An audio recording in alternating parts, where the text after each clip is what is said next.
Rapiti. Professor, já quero entrar aqui no assunto que está deixando as pessoas ainda bastante preocupadas, para não dizer desesperadas, que é essa ofensiva americana lá na Venezuela, mas em termos que são relativamente, assim, novos. Eu vou colocar um trecho de um vídeo aqui da Anne Applebaum. Ela é uma jornalista da The Atlantic, que é uma das revistas americanas mais importantes aí na análise de relações exteriores dos americanos. E ela fala sobre o fim do verniz americano com relação a essas operações de mudança de regime ou de invasões mesmo, de ataques a outros países. E ela diz isso aqui, vamos lá, rapidinho. I think Americans have grown used to the idea that we were a good power in the world. Ela está dizendo que nós crescemos com a ideia de que os americanos eram um poder do bem no mundo. We tried to be and we didn't always Ou que a gente tentou ser, que a gente tentava ser, não conseguia ser sempre.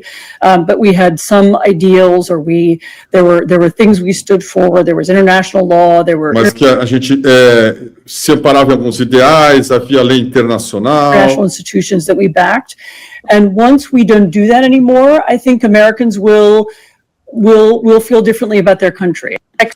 E uma vez que nós não temos mais isso, não fazemos desse jeito, nós nos sentimos diferentes com relação ao nosso próprio país.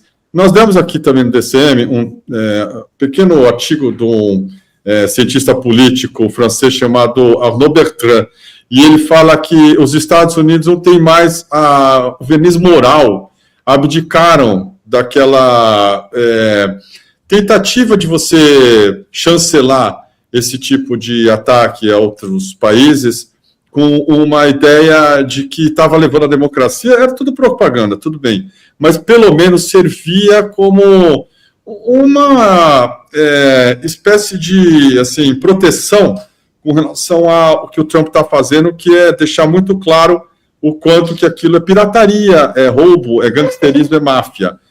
O senhor concorda com essa leitura? Como é que o senhor está vendo essa nova ação aí do governo americano e a ameaça agora sobre a Groenlândia, professor? Por favor. Olha, primeiro, né, boa tarde aos nossos ouvintes, mas, olha, concordo inteiramente, né?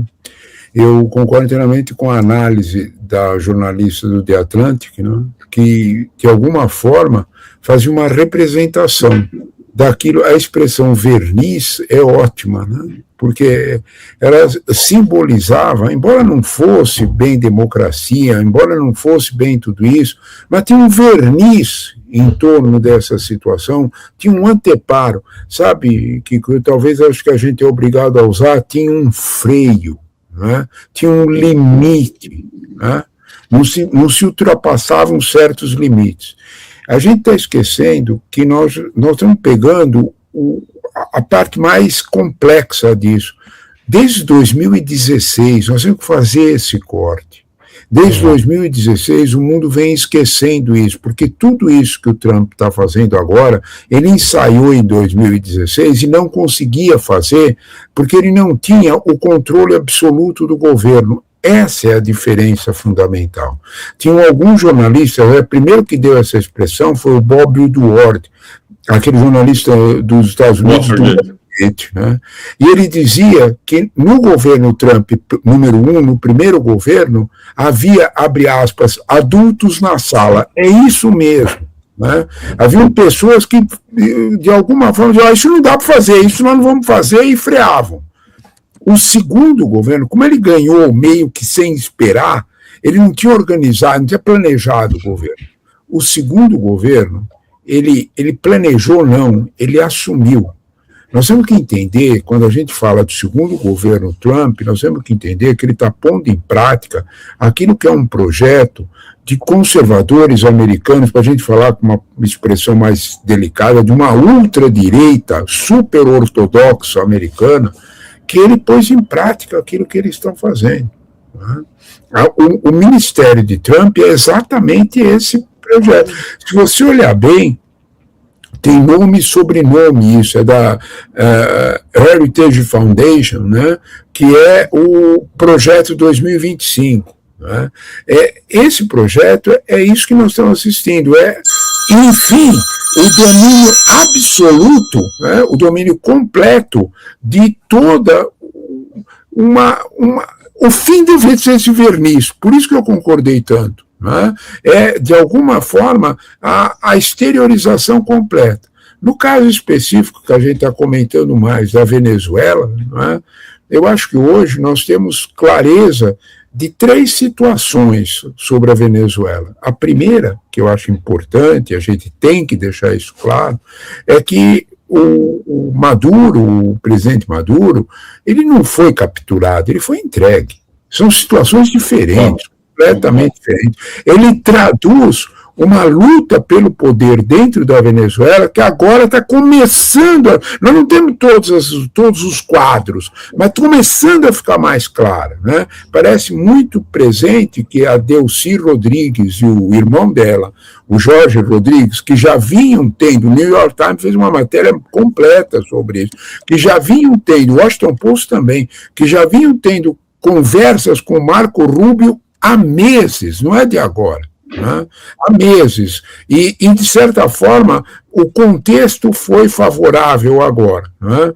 Há uma luta pelo poder, pelo menos 3 focos de poder na Venezuela, que é os irmãos Rodrigues, a presidente agora interina, e o irmão que é presidente da Assembleia, o grupo do Diosdado Cabello, que é um grupo mais com a polícia política, muito mais voltado a uma repressão política, não podemos fantasiar na Venezuela, isso é real, isso existe. Né?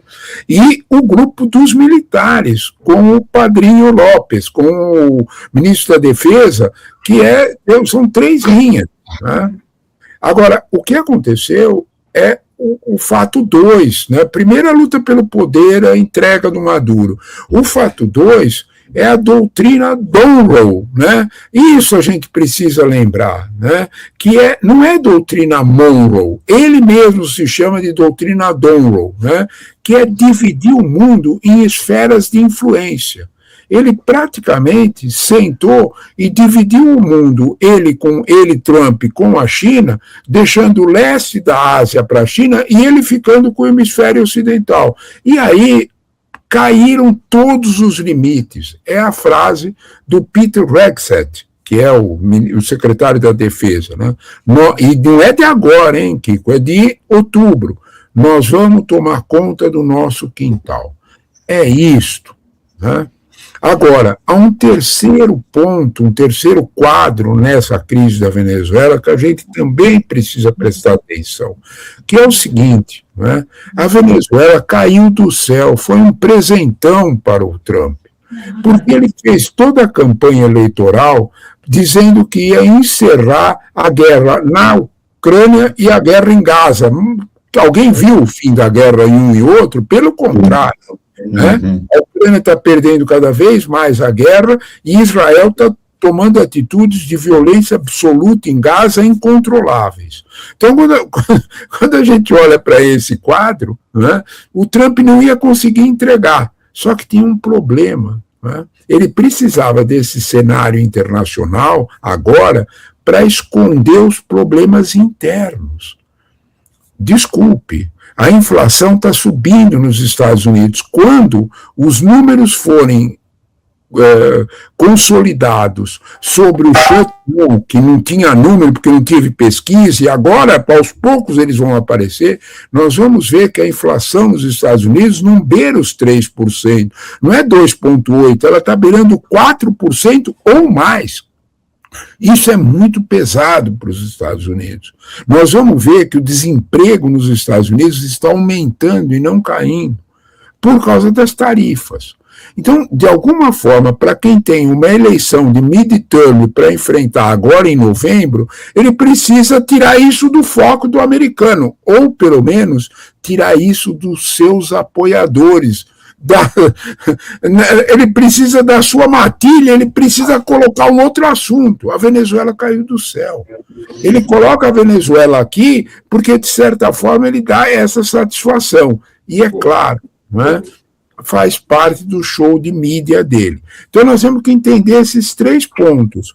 Primeiro, né, a luta pelo poder interno da Venezuela, que o Trump se aproveitou. Segundo, a divisão com a China, que ela também se aproveitou, né, porque é como disse o embaixador russo na ONU anteontem, chega de cinismo.